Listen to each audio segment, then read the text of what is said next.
ಅಲ್ಲ,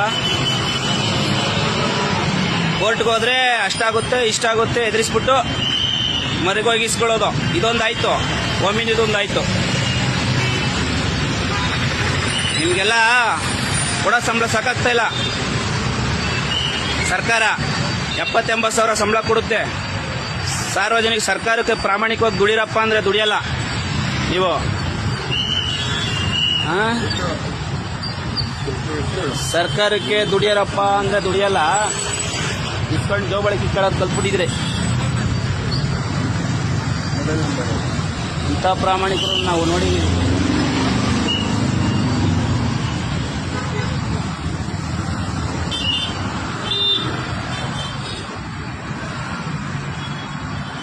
ಇವಾಗ ನಾನು ಬಂದು ಪ್ರಶ್ನೆ ಮಾಡಿದ ಮೇಲೆ ಸ್ಲಿಪ್ ಆಗ್ತಾ ಇದ್ದೀರಾ.